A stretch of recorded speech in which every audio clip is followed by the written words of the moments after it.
Welcome to the Tennessee Heart Health Network webinar. Our aim is to be your resource for innovative statewide initiatives to improve primary care for all Tennesseans.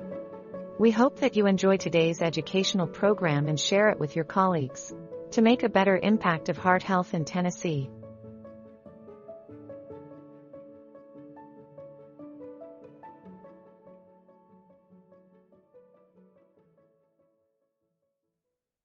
Good afternoon, everyone. I know there's going to be others joining us, but I want to make use of the valuable time that we have together this morning for Dr. Bell.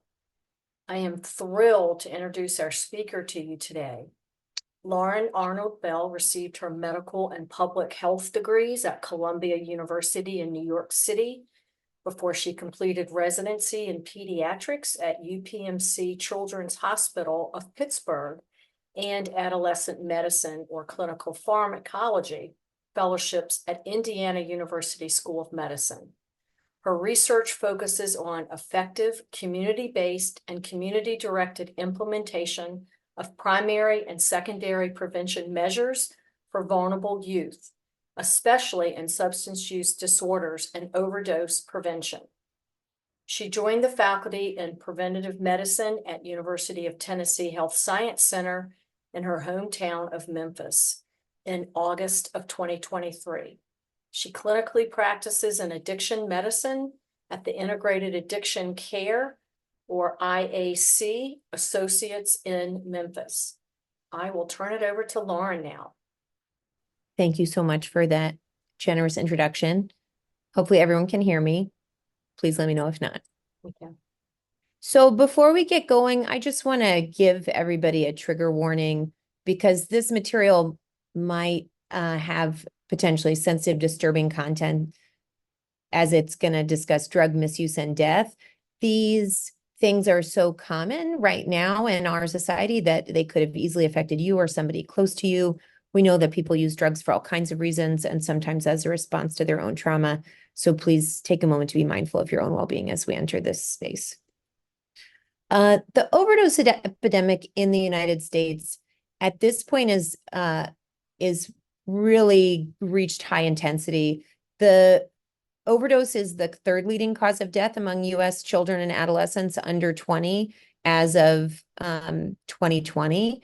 So if you look at it, used to be that young people died from firearms and motor vehicle crashes, and that's still the case. But as we've gotten better and better on those things, now drug overdose and poisoning has even exceeded cancer in people in that age group.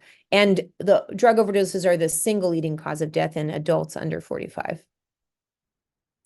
What's going on that's killing people? Why the sudden spike of deaths? If you look at the trends over time, it's really because the drug supply has gotten deadlier.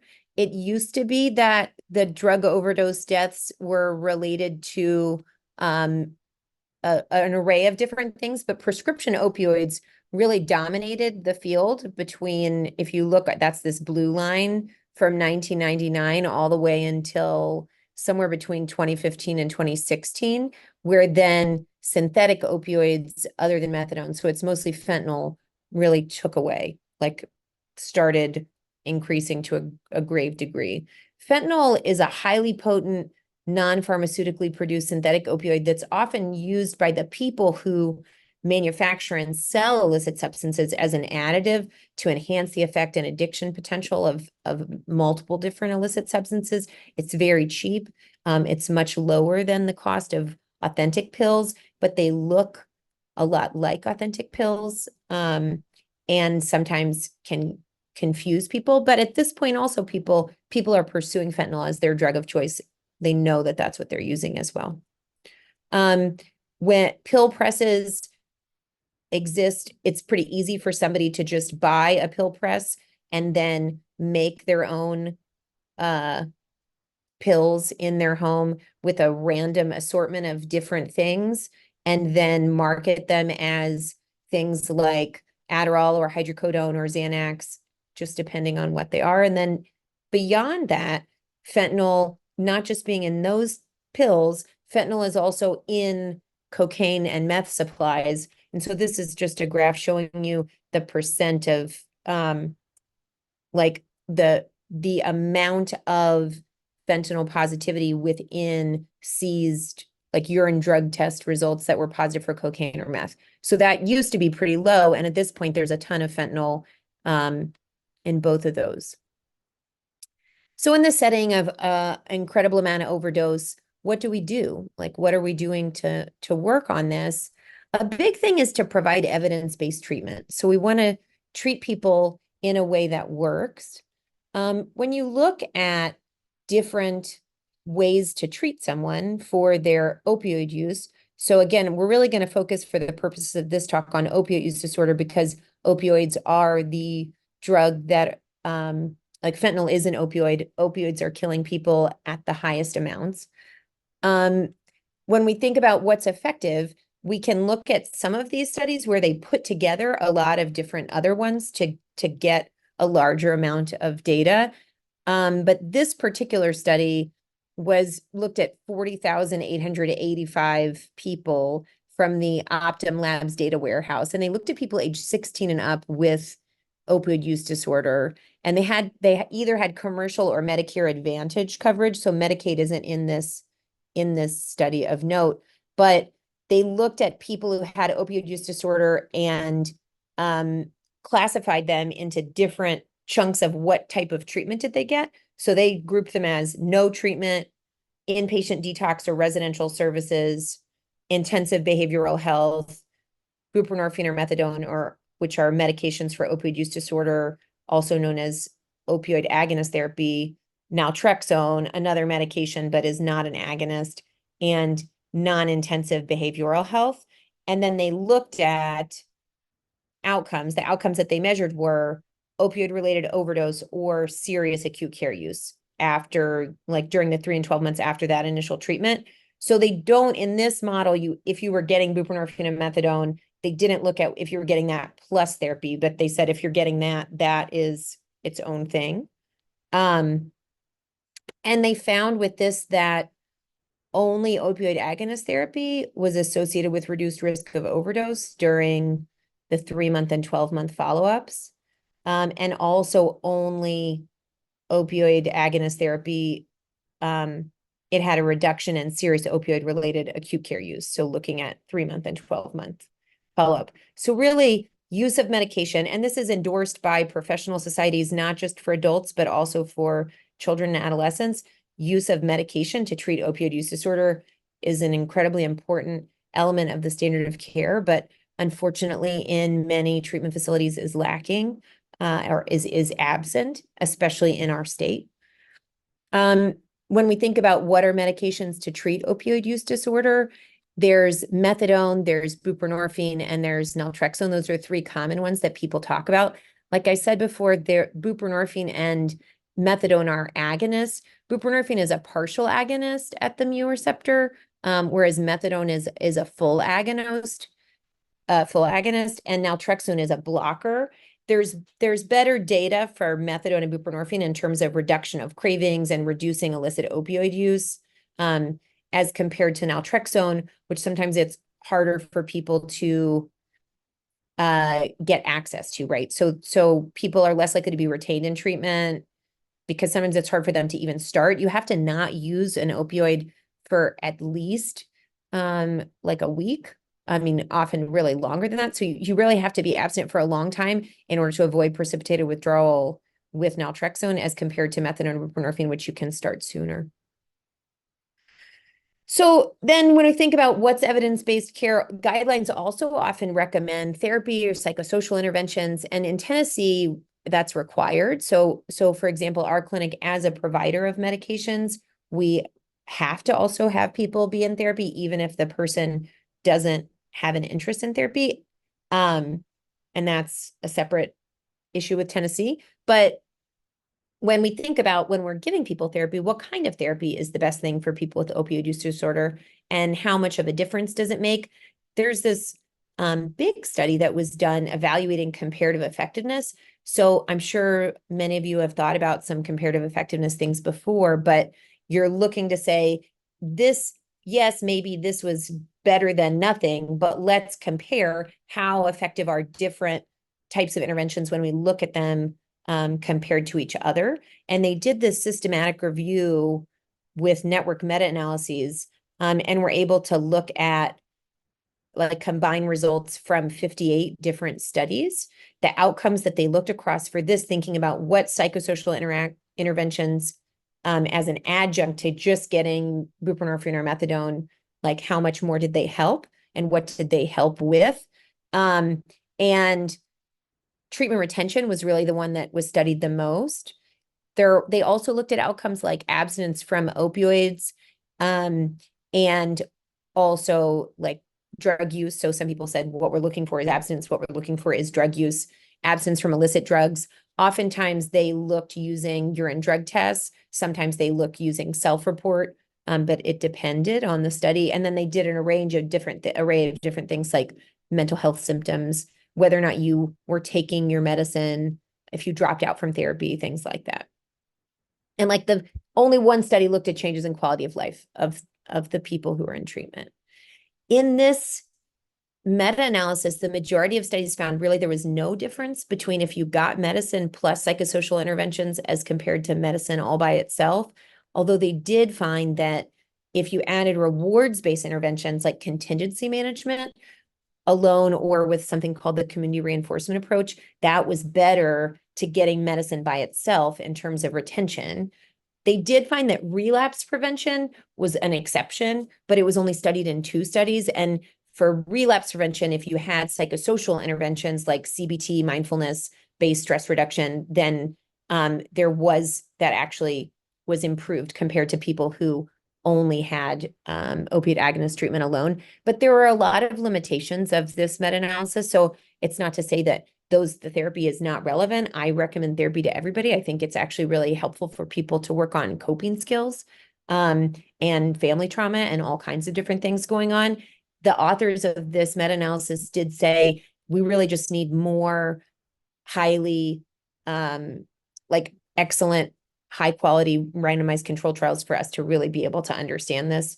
They also noticed that younger people who are pregnant were often excluded from the studies that were able to be included in this, as well as people with co-occurring illnesses.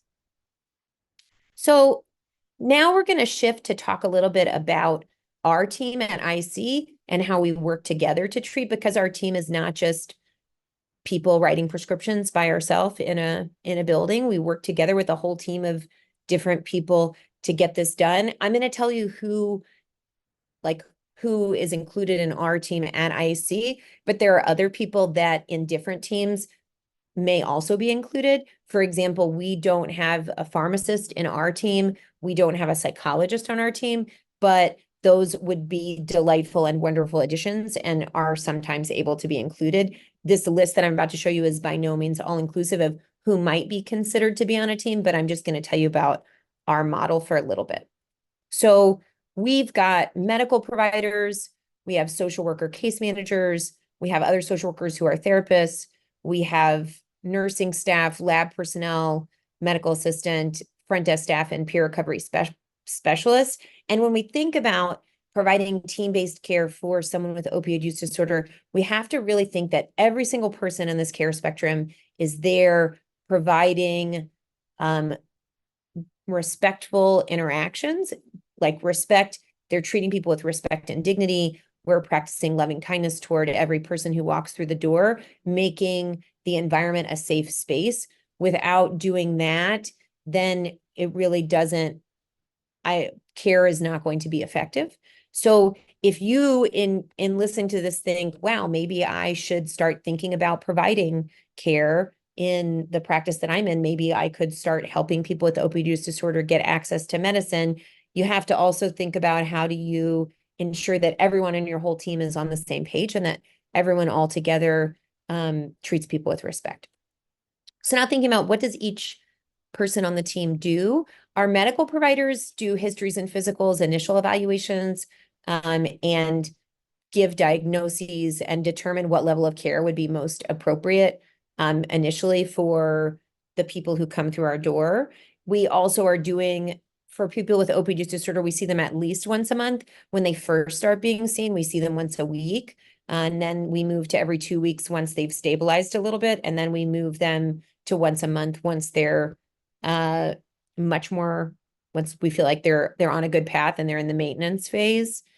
We also treat them for co-occurring conditions. We're not limited in the practice that I work in to only, we don't say we're only going to give you medicine for this. If someone comes in with, for example, dental pain, we're going to really try to get them to go to a dentist. We're going to say, we can't do dental surgery on you, but we're also going to say, let me give you an antibiotic to help you get to the point of making it to the dentist. And we'll do your pain management related to your tooth pain to help you make it to the dentist. Or for example, you don't want to be pregnant and you're coming to see us, we will do contraceptive counseling and help you get access to birth control in our office, although that's not the primary thing. So we're doing that type of co-occurring management, but we're also doing co-occurring management of some psychiatric illness. We are often encouraging, we have a partner clinic that's 5 minutes away where we can easily get people in to see psychiatry, but sometimes people aren't open to seeing psychiatry yet. And sometimes we are really their only touch point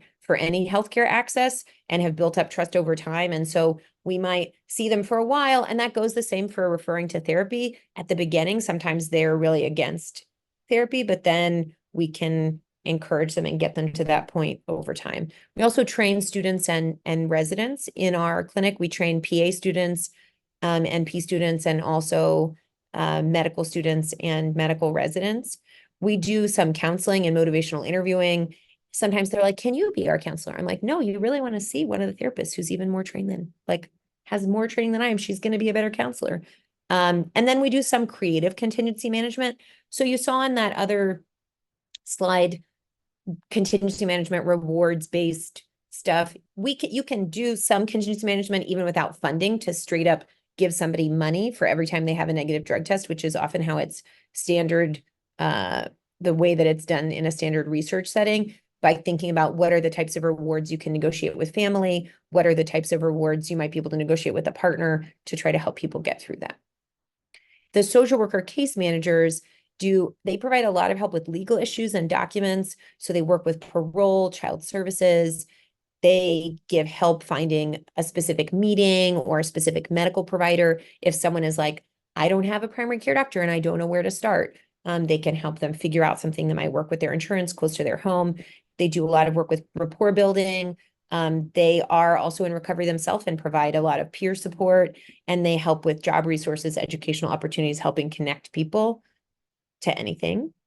Our social worker therapists provide CBT, DBT, EMDR, and other psychosocial interventions. And then we have individual and intensive outpatient therapy options, in-person and virtual, through our clinic. And our nurses, room patients, they collect point of care tests for urine, so urine pregnancy tests and urine drug screens. If we want to get that day, they upload the lab results to the chart and screen them and let us know if we need to address something urgently. And we have lab personnel who are collecting urine and blood samples and sending them out and obtaining supplies if we come up with a new test we need to do. We also have help working on prior authorizations. Sometimes, especially for the injectables, we have to negotiate with the insurance company and provide more proof, and there's always variability. Even the state of Tennessee requires us to do extra work to let somebody be dosed more than 16 milligrams of buprenorphine in a day. So then that's other stuff they help us with, and they answer our phone calls and triage them to appropriate providers. And then we have office manager, practice manager, and front desk staff who are helping make appointments and uploading documents and making sure that notes are completed on time and the billing is appropriate and making sure safety protocols are followed and we're all compliant. And they're often at the front of our clinic working together as a team, figuring stuff out. We also have several peer recovery specialists who are on call all the time for our clinic, that we have cards for them in clinic that we give out to patients. Those folks provide peer support and they help connect people to a higher level of care if that's needed. And they also can help connect patients to local recovery related resources. So if someone wanted like a specific type of meeting and our folks in our clinic didn't know about it, the peer recovery specialists are often very helpful. So now for the last 10 minutes before we go and chat more and take questions, I want to talk to you a little bit about harm reduction. So we also treat people in our clinic who maybe aren't fully ready to change. And so harm reduction is a framework for you to approach somebody who's maybe not fully ready to change. And you and your practice may be operating in a primary care place where someone hasn't even come and said, I want help with my substance use disorder. In our practice, maybe they've come and said, I want help with my opioid use disorder, but I'm not like really ready to change with my tobacco use. Or maybe they came because someone forced them to come, but they're not really actually ready to change themselves. So these are some ways you can think about how to most positively interact with those patients and clients. So what is harm reduction? It's a movement that actually started in England in the 1980s in the setting of the emergence of HIV, and it entails working to decrease the risk of injury or death without exclusively emphasizing abstinence. And it's about respect for humanity and autonomy of individuals and allows relationship building with increasing trust over time so that then a relationship is there in case someone gets to the point they want to change. They have a window of motivation open and you're someone they already trust and you can help them in that moment of time. So when you think about prevention and harm reduction is really a type of prevention. It's not primary prevention, but it's more a little bit of secondary and often tertiary prevention. So we're not preventing the initial use. These are people who have already started using, but we're helping reduce the risk of the use that people are already having and reduce their chance of injury and death. So with harm reduction, you meet somebody where they're at. This is something you probably already do, maybe not in the area of substance use, but likely in other areas. Before I go to my next slide, does anybody have a sense of a way that they practice harm reduction in their own life? Like with patients or clients or people that they know in their community in an area that's not even substance use?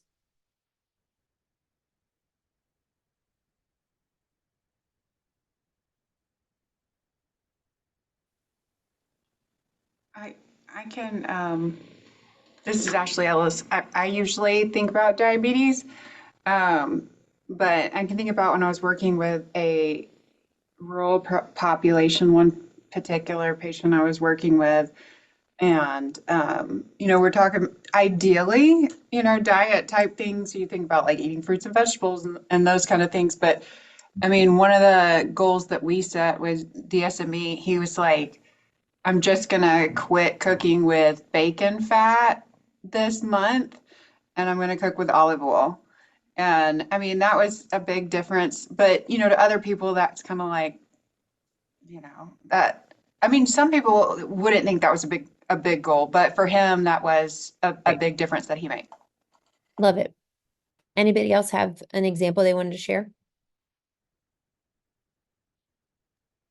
I think we work in primary care. I think about things, and I guess it's along the lines of substance use, smoking cessation. Oftentimes you patients want to approach that in different ways. Some patients want to use a medication assisted treatment therapy. Other patients I find would prefer, they can't handle thinking about not smoking, but they can think about maybe the next time they come in, they won't be, they cut 5 cigarettes out. And so you really work with them on where they're coming from, what's their motivation and what works for them. Love that. So other areas that you probably are also well-versed in harm reduction and don't even realize that it's something that exists. And these are just some other ones. For example, sunscreen. We don't tell people never go in the sun. Just don't stay inside all the time. Maybe we recommend between 10 and 2, like those are the higher risk areas. But if you're going in the sun, we say use some sunscreen. We don't say never drive in a car ever again, but instead we encourage people to use seatbelts and follow speed limits. Rather than say never have sex ever, we offer birth control and condoms to help people limit their risk of an unintended pregnancy. And cigarette filters are actually another example to just reduce the harm of a substance or of something that someone's using. So what's not harm reduction? Harm reduction is not ignoring somebody's use. Harm reduction is not coercion. It's also not ignoring inequities and vulnerabilities that exist in somebody's life that may make it really difficult for them to totally quit. It's not, we also are not ignoring the dangers and harms of use. We fully acknowledge dangers and harms, but we're trying to get to something for somebody that makes sense in their life. It's not all or nothing, and it's not fatalistic. When we think about pillars of harm reduction that you could do in your clinic, like anybody could do in their clinic, things include overdose prevention, screening and testing, other prevention and treatment. So now I'm going to talk about those and how they can apply to people with the opioid use disorder that you might interact with in your own space. So in terms of overdose prevention, you really want to counsel patients about pressed pills and the steps to help a friend. You want to tell them, like, this is what you should do for somebody to help them be less at risk. You want to tell people to avoid polysubstance use. So mixing benzodiazepines and opioids is particularly puts you at risk. Mixing alcohol and opioids puts you at risk of overdose higher, and really telling people not to use alone. So again, this is from something that we put out last year, but this was specific to youth, but relevant probably to people of all ages in terms of like a concrete list of steps that you can say, these are things that I recommend that you do. If someone's not trying to use fentanyl, one of these is telling them that they can use take-home test strips to detect the presence of fentanyl. So if someone's trying to use meth and they're actively using meth, but then they're positive for fentanyl, they might not know that they could have access to fentanyl test strips and test to make sure there's not fentanyl. They're not 100%, like the sensitivity isn't all the way there. So you still say, if it's positive, you believe it. If it's negative, you still want to be careful and do things like use a little bit if you have a new supplier, so that you are less likely to be at risk. A big thing that a lot of people don't know about is the never use alone line. There's another one called the Brave app. Those are two different things you can do where if you're using drugs, you have someone on your phone present with you, even if you're actually physically alone. And if you don't respond after 3 to 5 minutes, they'll call emergency services and send them out to help you out. You might counsel people also.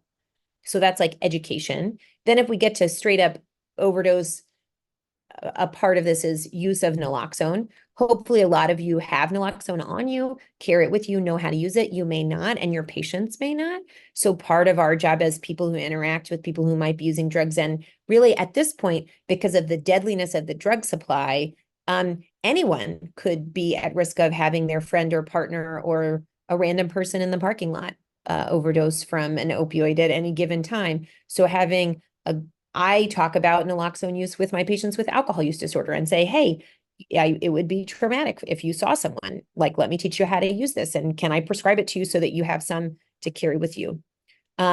We definitely want to do this for partners of people who use drugs and for the people who use drugs themselves, because that may be able to help them help a friend. You want to teach them how to use it. It's pretty simple, but you still want to have a conversation about it, not just prescribing it.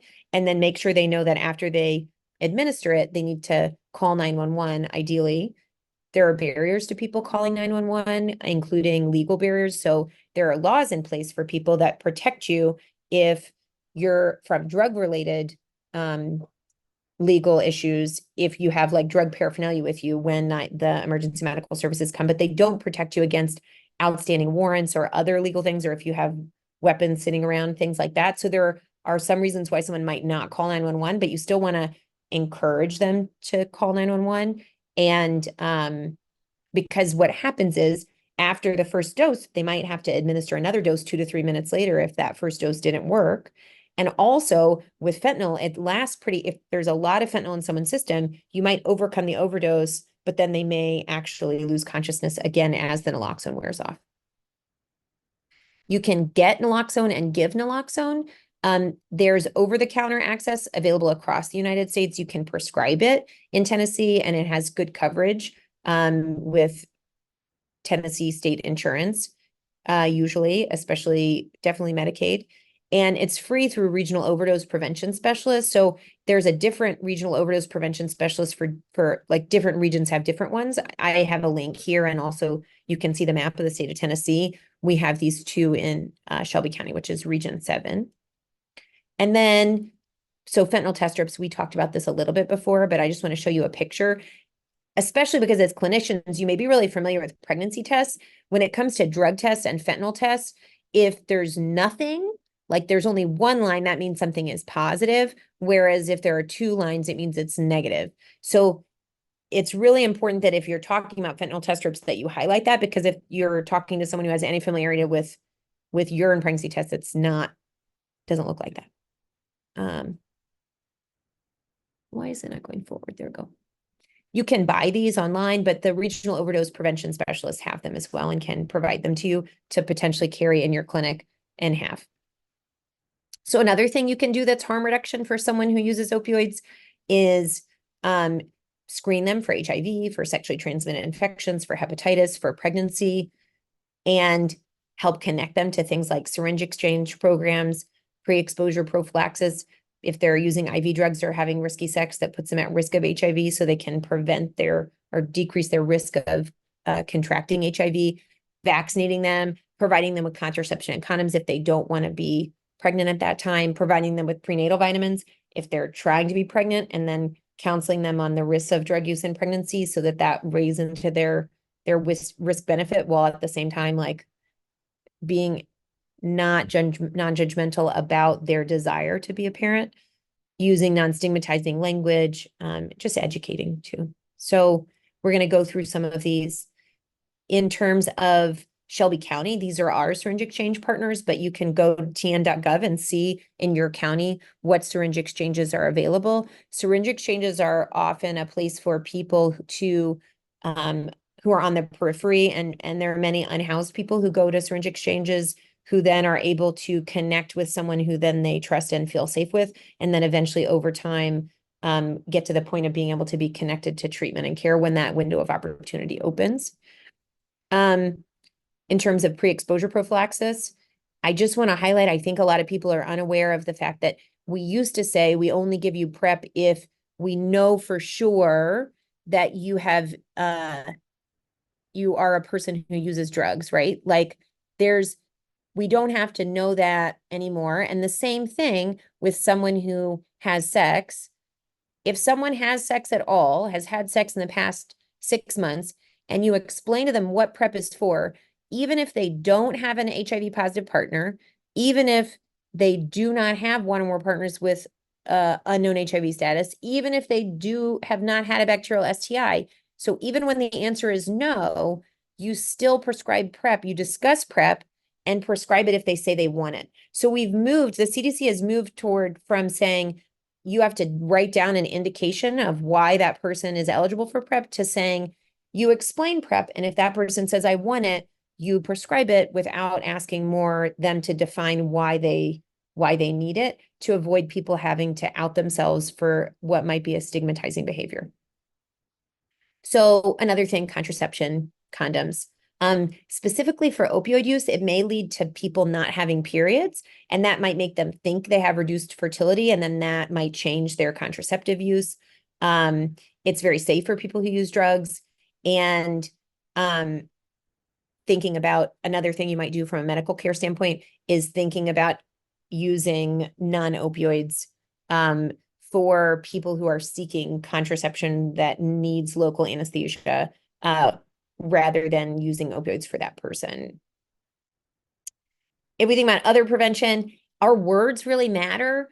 We're working really hard as a community to change from stigmatizing language to non-stigmatizing language, not calling people addicts, junkies, users, instead using person-first language, saying a person with substance use disorder, a person who uses drugs, etc.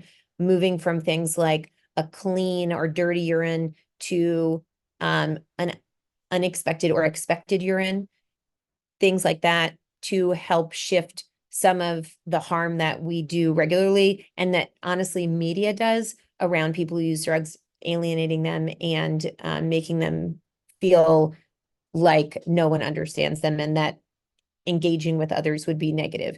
This also, you want to keep in mind that in your documentation, people might be able to see it. So that's another place where someone might be exposed to the way that you write about what they're doing. And then a little bit about education, educating people about treatment that exists for mental health conditions, including and also substance use, they may be unaware that there are medications that could help them get through withdrawal, and not have to go through unsupported withdrawal, and that are known to be effective in reducing their risk of overdose and death, and honestly, all-cause death. They may not know that that exists. They may only think of treatment as AA or detoxing alone in a straitjacket. So that's important that you educate them around that. And then you provide them treatment. If you can provide them that treatment, you can provide them psychosocial support. You can help them with injection site and wound care. And now there's no X waiver. Anybody can provide medications, buprenorphine, for opioid use disorder. So now I will take questions, and I really encourage everybody to please reach out to chat or collaborate. And then I see stuff in the chat, and so I just wanted to look and see. I don't think we have questions in the chat yet, but this would be a great time for people to speak up. Or if you don't want to do that, you can write your question into the chat. And I'm also very open to just having some discussion if people want to talk about things that they thought of as they were listening or participating in this lecture, and thinking how they could incorporate some of this into their own practice. People Lauren, can engage. Yeah, go on. Lauren, this is Susan. I just was very surprised that there was only one study that looked at quality of life. I know, what a horrific, right? You know, you're Yeah, like, what do you think well, about right, that in terms of right. why that's not included, like, on the positive side, the effects? I think for me as a pharmacist, I think about this a lot because it's just something that affects our practice. It's something that we have to do CE on. It's something that is regulated within our profession quite a bit. But I see this so much, like all of us do, in just everyday life. And just a few things that I've come into contact with it, where like babysitters, nannies, if you're ever like buying or selling a house or things like that. So like that's just things where I feel like I take it very seriously. If I have prescription medications and it's something that I try to with my children, from a very early age, I'm like, if it's not prescribed for you, if it doesn't have your name on it, you do not take it. For any type of medication, that we're communicating that really clearly in our house. So I just kind of wanted to put that out there and say that, because I have had I've found medicine at my house from babysitters and things like that. So it's just something that affects, I don't think any of us do not know somebody that this has not affected. Right. So someone asked, where is my clinic located? I'm in Memphis, Tennessee.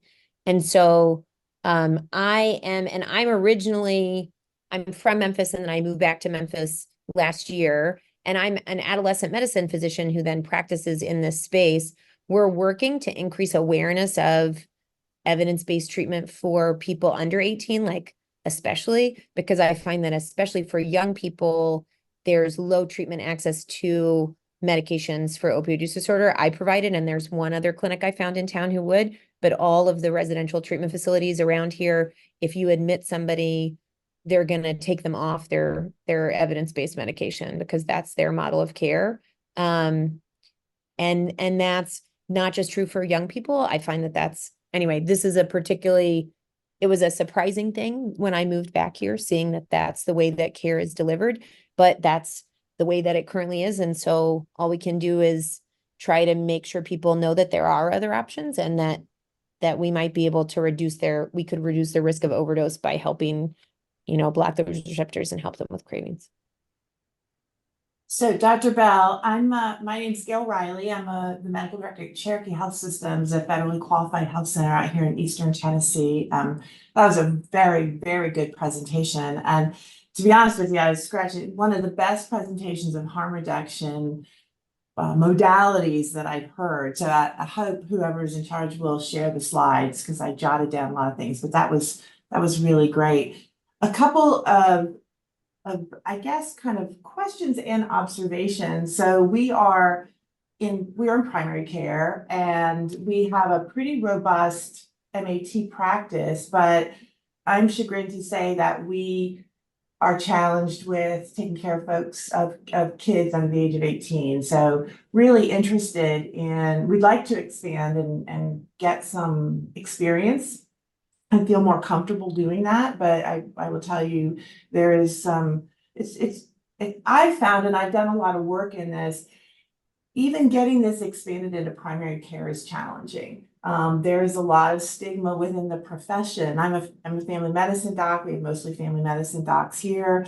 And even in a place where we do this all the time and we have a lot of internal expertise, it's difficult. We're working on this, on really kind of almost a hub and spoke model to help our colleagues that are not here at our central location, our primary care colleagues, get comfortable with prescribing these medicines.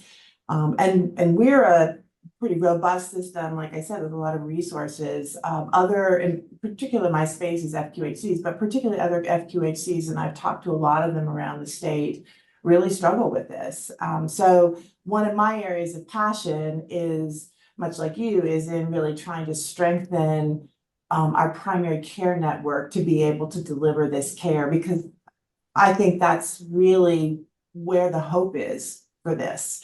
In a trusted relationship, you talked about the importance of how we approach patients. Primary care tends to build that trust where we know how to develop, have comprehensive care, longitudinal care, treat this as people stabilize as the chronic disease it is. I think that's a big stigma reducer. Right. Is to put it in the context of all the other chronic diseases that we manage, particularly in adult population. So it's always refreshing, especially there you are on the other side of the state, to find people that are doing this work. I was really interested to hear, I'm glad there's a pharmacist on, because one of the challenges that we face, we have both urban and rural sites. One of our challenges to expanding is access to buprenorphine in our rural pharmacies. And, I've heard people speak about this. I know there's a lot of work at the state level to try to help these pharmacies. I know they're scared to death of the DEA and, on these, especially the smaller pharmacies, but it's a real barrier that we have to take into account as we expand this care, is how are people going to access these medicines? So I don't know, Dr. Ellis, if you can have any insight about that, about the state of affairs in Tennessee, particularly, as I said, in these rural pharmacies. About access to Buprenorphine. Buprenorphine, Suboxone. Yeah. Yeah, I mean, it is hard. And I think that, like you said, the stigma for sure is a huge, huge issue. I think that, so a lot of that is federal regulations as well. But I think the provider regulations and those that are able to prescribe them is a huge one. I know back when I was working in primary care, we only had one in our practice, and it was a larger practice. We only had one that could prescribe it, who was comfortable with it, and he had worked in mental health before he came to our practice. So it was kind of like anybody that had those kind of problems would go to them. And the other issue is affording it. So we would have like a lot of patients who would come in 6 days, 7 days, that kind of thing, that all goes back to social determinants of health, which is our huge issue we're trying to address with this grant is, how do you get out of this substance use disorder, but how do you get a job? How can you have a job when you're struggling with this? But, how can you have transportation? All of these kind of things keep running into each other, and addressing it that way. And I think more and more education on the clinician side, which Dr. Bell did a great job here today, talking about once the dependence problem has started, it's very, very difficult to get out of it. Like once you kind of know about those receptors, it is so difficult to get out of it without some type of medical assistance. Mm-hmm. So a couple things I want to touch on with that. Like one thing is that you mentioned adolescence, right? So and this goes into what Ashley was saying, with adolescence, that's when people start using, right? Like everyone that we see who's using, there are few people, the majority of people start use between the ages of 12 and 17, and sometimes even younger than that, right? And so, while not everyone in that age group, like we think it's about 1 in 10 people has a higher risk of developing severe use disorder, there's still, at this point, it's still risky for anyone, right? Like anyone who just messes around is at risk of overdose. But also, people are starting use at that time. We really want to intervene before they've lost everything. We really want to intervene before this is a habit that they have had for the past 15 years. And so we have to push practices to accept people. I think family medicine. So I did research in Indiana where I was in fellowship on reasons why people would or would not prescribe opioids to someone under 18. And keep in mind, Suboxone is FDA approved for 16-year-olds. It's not even like this is a not FDA approved. I mean, we use off-label in peds. We use off-label medications all the time for people because they don't do all the drug studies in younger patients, right? So first of all, I would give Suboxone to a 12-year-old who had opioid use disorder if they needed it, because that would be, if it were really indicated and we went over the risks and benefits and we went through why, that would still be an appropriate use, right? But it's FDA approved for 16-year-olds, and yet we have many people who feel uncomfortable with someone under 18. Some of it actually comes down to malpractice coverage and the way people perceive their coverage to be. So in family medicine, this is less the issue, but I've had internal medicine colleagues who practice in addiction medicine, and they say they've tried to also treat even a 17 or 16-year-old and been told that you can't do it because that's not allowed with your malpractice coverage. And then they showed them on their malpractice coverage, this is what it says, and this is why you can't do it. So that's one thing. But I think in the research we did there, family medicine doctors were the ones who seemed the most mutable. I think family medicine doctors who are in primary care are the most likely people to say, I'm already treating people with addiction who are struggling with this as a chronic disease. I'm already treating kids. I could expand my practice to prescribe to people a little younger, rather than asking general. I think we try to ask general pediatricians. I think we keep trying to ask everyone in primary care. But I think from an adolescent standpoint, family medicine people are the ones who are going to end up they're the ones who are most likely to be okay with doing it. And I then, think that, go ahead, sorry. No, and then the one last thing was you were mentioning the prescriber rules, Dr. Ellis, is the prescriber rules have actually laxed. They've changed, right? So now there's not the waiver, but many people are totally unaware. They think that there's still a waiver requirement. But now anybody who has a DEA can prescribe Suboxone, but yet, and in fact, now to get renewed for your DEA, you have to do an 8-hour opioid related training, and you can do one that's related even specifically to pediatric addiction. And medicalization, the other thing you mentioned too, medicalization is just so important. I often talk about it as like diabetes, right? And the same way that somebody with diabetes, maybe they can't climb Mount Everest by themselves because that wouldn't be safe. When someone who has substance use, opioid use disorder says, I just feel like I wish I could just be like a normal kid and not, we have a lot of people who say, I wish I could just not take insulin, right? Like that, it just doesn't work. You'll, right? Sometimes we have to make changes that help us with our medical illness that can be a struggle, and making sure we treat it as a medical illness and acknowledge that this is a medical illness that someone is struggling with, I think helps at least combat that stigma a little bit. But social determinants of health wise, it's very covered now. I mean, Dr. Ellis, you mentioned right now from a Suboxone coverage standpoint, and actually we can get at least 16 milligrams. Most insurances in Tennessee will cover 16 milligrams. Sometimes we have to fight for a third film a day if someone, and with fentanyl right now, it's so potent that many people, in order to reduce cravings, we have to get a higher dose of buprenorphine in many patients. But unfortunately, the state of Tennessee is not yet responsive to those changes. And so there's still a limit. And then people end up with social determinants of health using a suboptimal amount of their Suboxone because they can't afford to pay for that third film a day, and they're still having cravings, and puts them at a higher risk of overdose. So you mentioned the Tennessee buprenorphine guidelines, and I mean, let's face it, those are, well, from my perspective, they're actually a barrier for clinicians, because while we may have removed the X waiver to practice in Tennessee, there's not many other medicines where the state comes down and says, here's how you have to practice medicine. But around buprenorphine, they do, which is kind of along the lines in some ways of the X waiver. So we're still dealing with that, I think, in this state. And I do think that's a barrier, certainly from prescriber standpoint. The question I wanted to ask about adolescents, are there any issues from a TennCare perspective around coverage for adolescents? I presume they'll only cover 16 to 18, or will they cover 16 to 18? What's your experience? I don't know yet here in Tennessee. I'm not sure. I haven't encountered it with TennCare yet. So I don't know.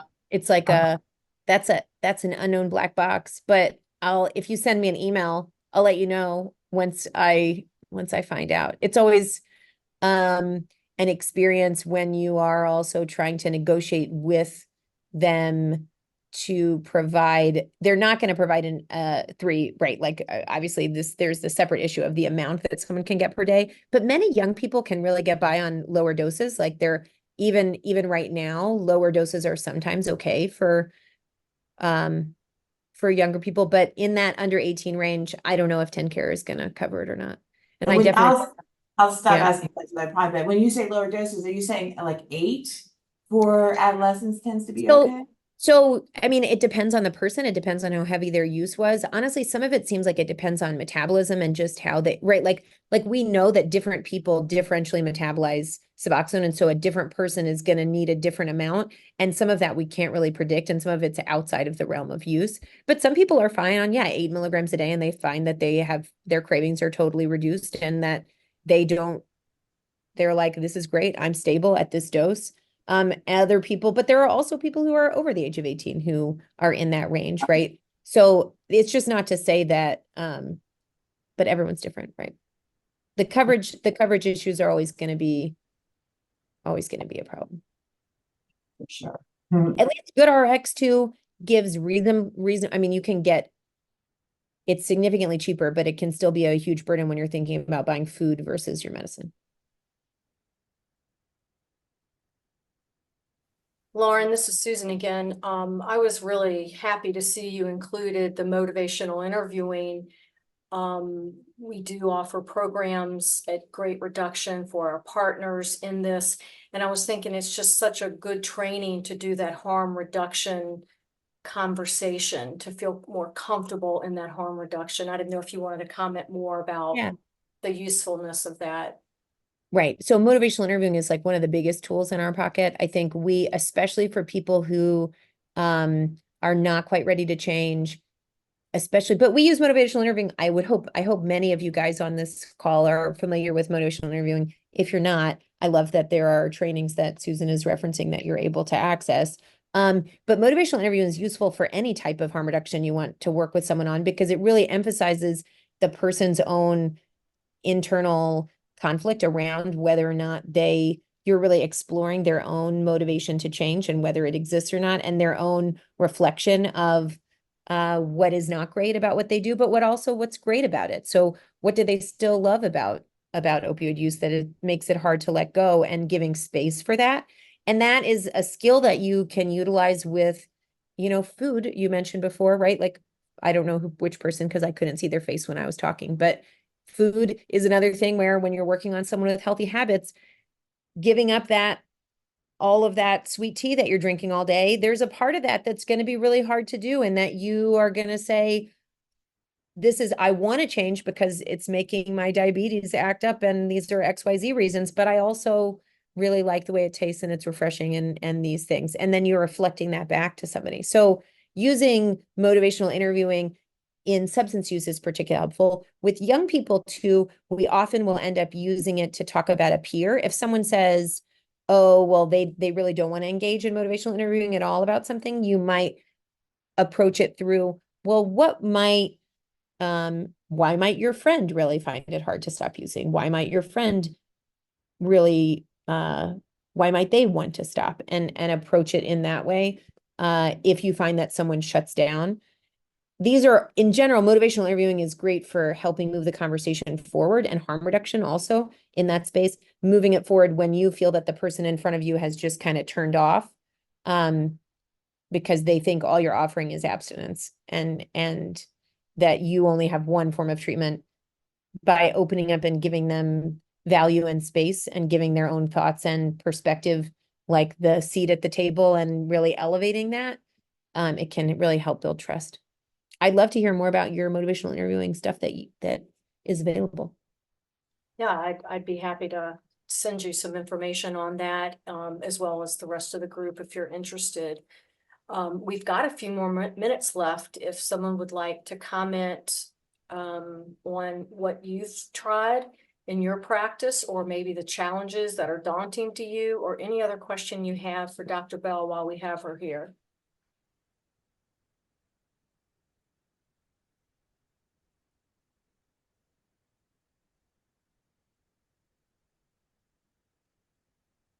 I'm not a clinician, so this may be a bad question. But I felt like the team was pretty large when you were going through all the different roles. Yeah. Where would you start? Like if you don't have a team that's available to you, are there a couple of things you can do that? Yeah, if it's just you, let's say it's you and your practice, I think you would start by saying, I want to make a difference in this space. I'm concerned about the lives that are being lost, and having a meeting with whoever is in your clinic to say, these are some things I was thinking we could open up to, and including everyone at the table as you have that discussion to make sure you have like buy-in and compassion around the group. You also then are going to network with, you're going to say, what would it take for us to be able to do this? Okay, right? Like what would it take for us to be able to start treating people for their opioid use disorder? And if people say, well, we don't have therapy here, so we can't do it because of therapy, then you say, okay, let's find a partner who's a therapy partner in town that then we can identify and have a known relationship with and refer to. Or they say, well, I don't know what I'm going to do if somebody like needs XYZ. There's often a lot of stigma, and people think that people are just going to be low socioeconomic status and that that's who's going to fill their waiting room. But this is a disease that affects people of all creeds, all racial and ethnic categories, and all socioeconomic statuses.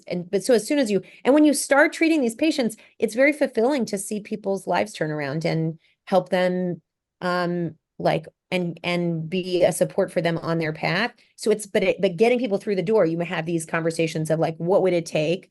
I think also identifying peer recovery people in your community. So saying who's already doing the work in this space from a community-based organization standpoint, who are if you don't even know where to start at all, you might just talk to the syringe exchange and the regional overdose prevention specialists listed on the slides that are like, we know from the state of Tennessee, those are already supported programs, and talking to the folks at those locations to say, what are the resources I should know about in the community? And knowing then you're opening also the door to them to refer people to you if there's someone looking, because then they know that you're another resource. You really got to utilize what you have. And so we don't have a pharmacist, right? So we don't have the luxury of having a pharmacist do the management, right? But we don't have a psychologist, right? But we're doing what we can. We still do have a big team. But many practices have like that list of people is probably, other than like the peer recovery specialist and having therapists for sure and case managers, right? Those are the three that it's really lovely to have them around. And if you don't have them, you're having to leverage other resources in town. So I've actually been to a training of the group that you had on the slide, where they came to one of my classes and taught everybody how to administer Naloxone. Yeah. Do they still do that? And would they go into practices to talk to the staff? I mean, so they do that all the time, and that's what they're paid to do.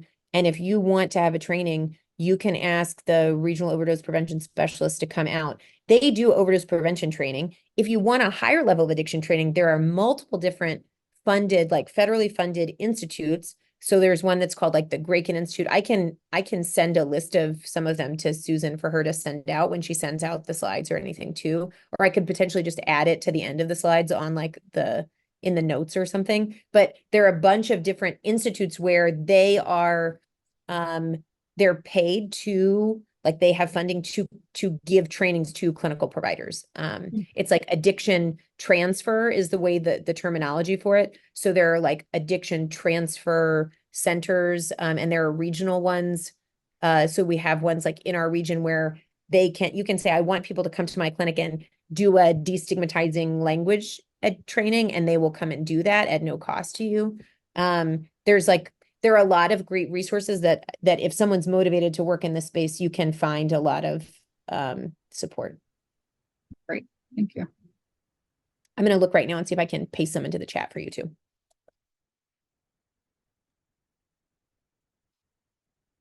I think we have time for one more question or comment.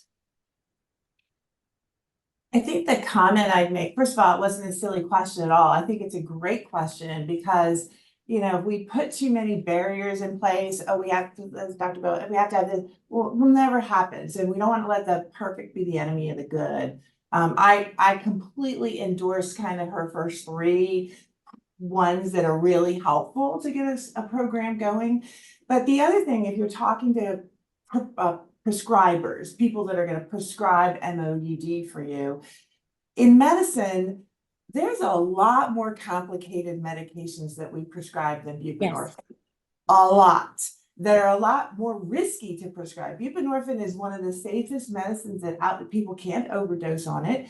It doesn't, because of the way it's developed, because of its ceiling effect, you know, it is in my lifetime in medicine, one of the most transformative medicines I've been able to prescribe. And Dr. Bell said it well. And we can change people's lives. People get their lives back. They get their children back. They get their job back. They get their dignity back.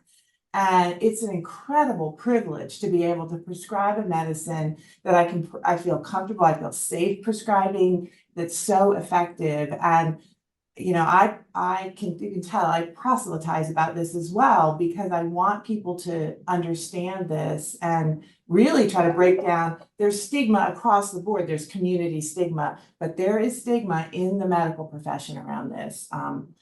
And so you can play a real role with that. So it's a great question, Corey. Thank you so much, everyone, for all of your comments. And I'd like to just give Lauren the last word before we close out today. Thanks so much for being here. Please reach out if you want to chat more, collaborate, or if you're like, I really want to work with adolescents and I want to be a part of your mission to try to serve people in that, like, you know, 14 to 24. I mean, I'll treat people, you know, whatever, but in the range of adolescents and young adults, if you want to bond over that, I'm always looking for Tennessee friends. Thank you so much. This was a wonderful webinar, and I also appreciate all the interest and the comments from the group. Have a good day, everyone. Thanks so much for having me. We hope that you've enjoyed today's webinar. For more information and resources, please visit our website, tnhearthealth.org. You can find more webinars under our resources page. You can also follow us on Twitter, LinkedIn, and YouTube. Please let us know if there are any specific topics or speakers that you would like us to present. Lastly, tell anyone you know who would be interested in helping to decrease the burden of cardiovascular diseases in Tennessee and share the webinar. Together we can achieve our goals of managing and preventing heart attacks and strokes for Tennesseans.